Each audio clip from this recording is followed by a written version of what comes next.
Hello students and welcome to the PSVI। Students, मेरा नाम नीरज है और मैं आप सभी को साइंस पढ़ाता हूँ। स्टूडेंट्स, अभी हम लोग क्लास 8 का चैप्टर 3, जिस चैप्टर का नाम है मटेरियल्स इन डेली लाइफ, इस चैप्टर को हम लोग पढ़ रहे हैं। इस चैप्टर में हमारा ऑलरेडी जो है इससे पहले 3 क्लास जो है पीछे निकल चुका है और ये जो हमारा आज डे 4 है।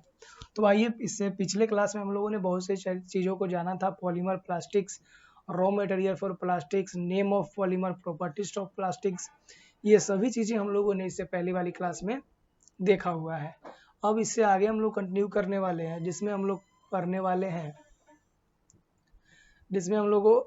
वाले हैं सिंथेटिक फाइबर के बारे में हम लोग इसमें पढ़ने वाले हैं।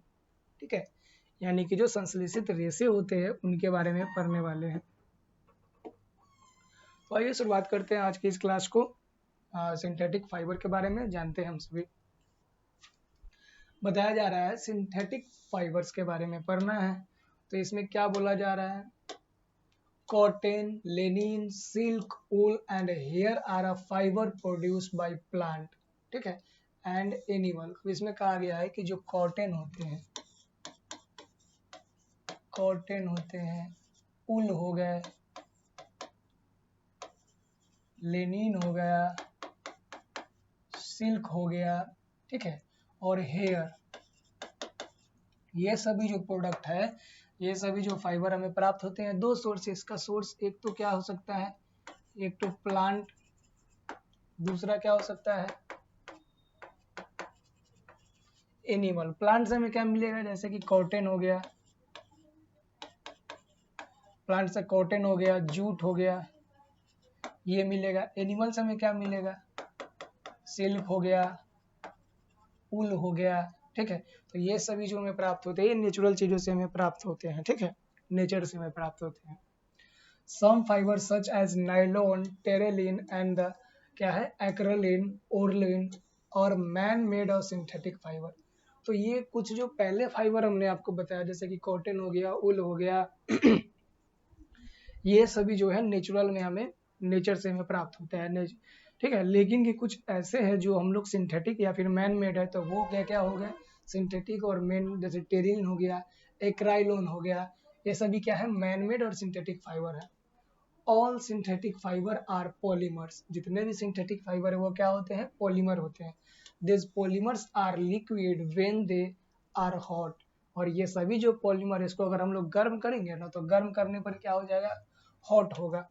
The liquid polymer are forced through tiny holes the long filaments, thus produce cool and firm fiber which are dried. These fiber are woven into fabrics। अब कहा गया है जैसे कि नाइलॉन हो गया, टेरेलिन हो गया, एक्राइलिन हो गया, ये सभी क्या है? ये सभी को जब हमें हीट देंगे, इसे गर्म करेंगे, हीट देंगे, तो ये किस फॉर्म में होगा?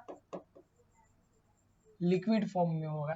तो जब ये लिक्विड फॉर्म में होता है तो इसका हम लोग इस प्रकार से तार या रेशा बना लेते हैं इस प्रकार से, और इसे जब ठंडा करेंगे तो ये हार्ड हो जाएगा। उसके बाद इसे हम ये हमें क्या प्राप्त हो गया? ये जो धागा प्राप्त हुआ इसका गर्म करने से, तो इसे हम लोग बोलेंगे फाइबर। ठीक है, इसे हम लोग क्या बोलेंगे? फाइबर बोलेंगे। और इसी फाइबर से हम लोग फैब्रिक यानी कि कपड़े वगैरह बना लेते हैं। Fabric made from synthetic fiber are easily washable, drip dry fabric, that is they are dry quickly when hang up to the dried after washing। और इस प्रकार का जो फैब्रिक बनता है, यानी कि जो नाइलॉन, टेरेलिन हो गया, ये सभी चीज़ें जो फैब्रिक होते हैं, तो ये क्या होते हैं? धोने में भी आसान होते हैं, जल्दी सूख भी जाते हैं, और क्या होते हैं? वॉश करने में भी आसानी से हो जाते हैं। अब हमें पढ़ना है, of all the fiber that are produced every year, about 1/5 are synthetic fiber।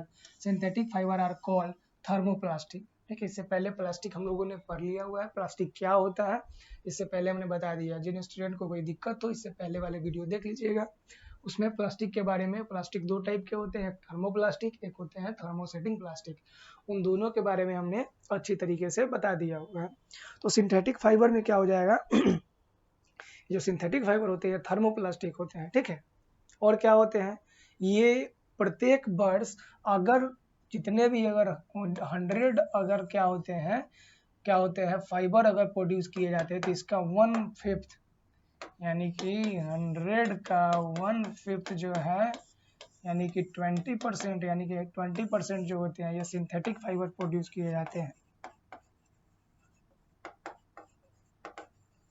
Every year.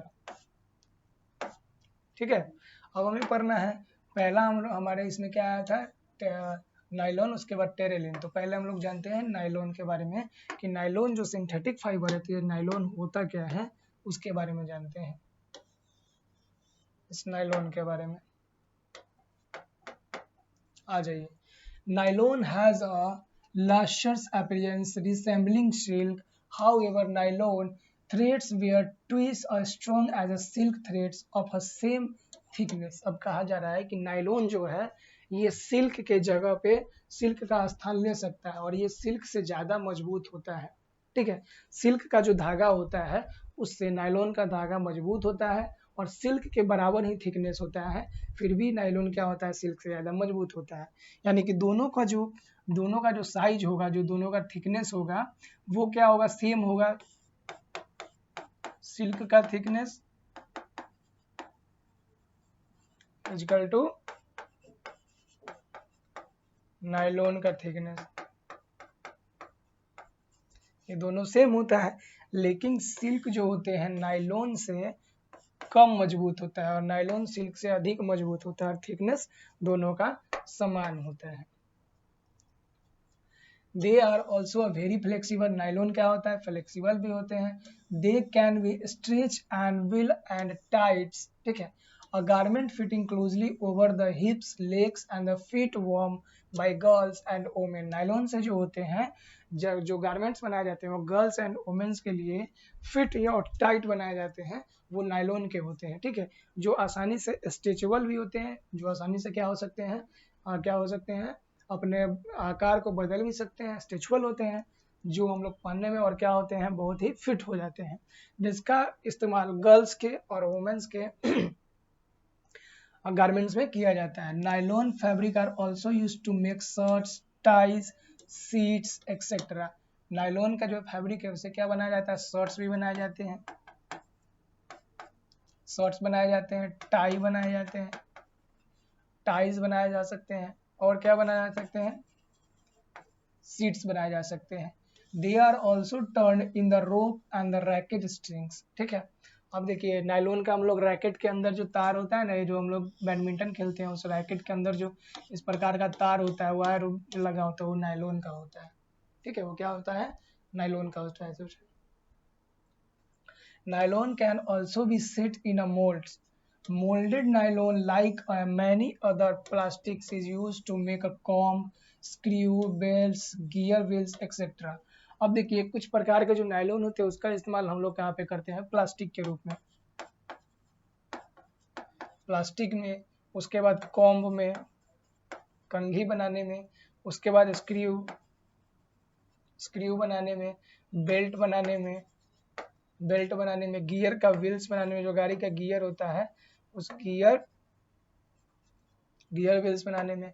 तो इन सभी सारे जगहों पे भी क्या होते हैं, नाइलॉन का इस्तेमाल किया जाता है स्टूडेंट्स। ठीक है, अब यहाँ पे एक दिया गया है, the chemical name of perspex plastic is polymethyl, क्या है, methyl acrylate, do not strain yourself to memorise its name. अब क्या है कि इसका नाम ये होता है, लेकिन अपने आप को इसका नाम याद करने में आप नहीं लगेंगे, क्योंकि इसका कोई इस्तेमाल हम लोग के चैप्टर में नहीं होने वाला है। फिर हमारा जो सेकेंड है वो हमारा टेरेलिन के बारे में हम सभी को पढ़ना है। ठीक है, पहले तो हम लोगों ने किसके बारे में जाना, नाइलॉन के बारे में, और अब जो हम लोग देखने वाले हैं वो क्या है, टेरेलिन के बारे में, क्योंकि ये दोनों क्या है, सिंथेटिक फाइबर है। नाइलॉन और टेरेलिन दोनों क्या है, सिंथेटिक फाइबर है। तो आइए देखते हैं नाइलॉन टेरेलिन के बारे में। कहा गया terylene is also known by the shorter name टेरिन। Terylene का जो शॉर्ट नेम से जाना जाता है वो क्या है, टेरिन है। ठीक है, लाइक नाइलॉन, नाइलॉन के जैसा। Terylene can also be term into a fibre in a woven in the clothing. Terylene का जो है कपड़ा बनाया जाता है बुनाई करके उसका। Terylene clothing is generally soften than the made from nylon.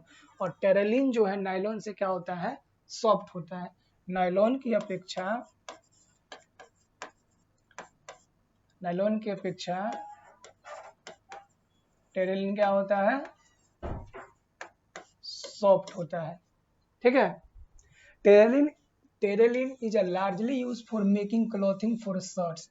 Terylene का उपयोग क्या शर्ट बनाने में किया जाता है, ट्राउजर बनाने में किया जाता है एंड अदर ड्रेसेस बनाने में। It is also use for making sails for sailing boats. ठीक है, बोट का जो सेलिंग होता है, नाव का जो सेलिंग होता है, उसको बनाने में भी टेरेलिन का इस्तेमाल किया जाता है। टेरेलिन के इतना ही। अब हमारा दिया गया है एक्रेलोन। ठीक है, एक्रेलोन क्या होता है, तो ये भी क्या है, एक सिंथेटिक फाइबर है।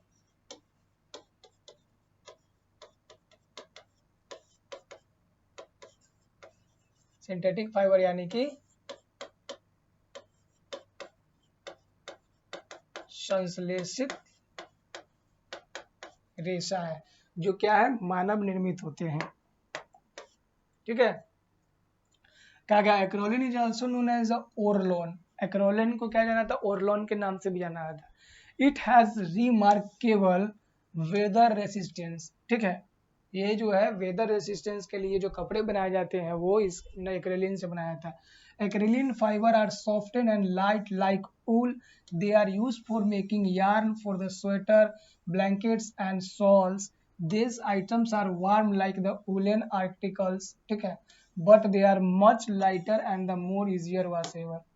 अब देखिए एक्रेलॉन जो है ये उल के जैसा यानी कि ऊन के जैसा काम करता है और इससे जो होते हैं ऊनी कपड़े बनाए जाते हैं, इससे ऊनी कपड़े बनाए जाते हैं। लेकिन ऊन की अपेक्षा ये क्या होता है, लाइटर होता है, यानी लाइट होता है, हल्का होता है। फिर क्या होता है, इजी वॉशेबल होता है, यानी कि धोने में क्या होता है, स्वेटर वगैरह जो ऊन के होते हैं उससे आसान होता है, जल्दी सूख जाते हैं। ठीक है, डिसएडवांटेज ऑफ प्लास्टिक, तो प्लास्टिक का अभी तक हम लोग क्या पढ़ रहे थे, एडवांटेज उसका उपयोग, लेकिन इसका क्या है, डिसएडवांटेज भी है, इसका कुछ बुराइयां भी है। प्लास्टिक का कुछ नहीं, बहुत कुछ बुराइयां हैं। तो आइए उसके बारे में हम लोग देखते हैं। डिसएडवांटेज ऑफ प्लास्टिक के बारे में बताया जा रहा है। Disadvantage of plastic, plastic are widely use in a place of a metals, wood, glass and the paper. Plastic का इस्तेमाल हम लोग आज जो है धातु, लकड़ी, ग्लास और पेपर के जगह पे बहुत जोरों शोरों से कर रहे हैं। They are also use in a place of natural fibre such as a cotton and wool. और इसका इस्तेमाल हम लोग प्राकृतिक रेशे के जगह पर भी कर रहे हैं, जैसे कि कॉटन के जगह पे नाइलॉन, टेरेलिन, ऊल के जगह पे अभी हम लोग पढ़े एक्रोलोन। ये सभी चीजों को हम लोग इस्तेमाल कर रहे हैं। ठीक है, this is because the plastic have a better qualities, light, flexible, corrosion resistance and the easier molded. They are cheaper also. अब इसका इस्तेमाल हम लोग ज़्यादा क्यों कर रहे हैं प्लास्टिक का इस्तेमाल, तो प्लास्टिक का इस्तेमाल हम लोग इसलिए कर रहे हैं कि प्लास्टिक जो होते हैं इसका क्वालिटी जो होता है गुड होता है नेचुरल चीज़ों से। उसके बाद फ्लेक्सिबल होता है, रेजिस्टेंस इसका अधिक होता है, जल्दी मोल्ड हो जाता है, और उसके बाद ये है सस्ता होता है। बाकी कॉटन वगैरह जो भी हमारा नेचुरल फाइबर है उससे क्या होता है, ये सस्ता हमें दामों पे मिल जाता है। ठीक है, However, there are two advantages in the use of plastic. अब प्लास्टिक के यूज में दो डिसएडवांटेज है। पहला क्या डिसएडवांटेज है, यानी कि इसका खामियां क्या है, तो पहला खामियां प्लास्टिक का क्या है, प्लास्टिक आर नॉन बायोडिग्रेडेबल।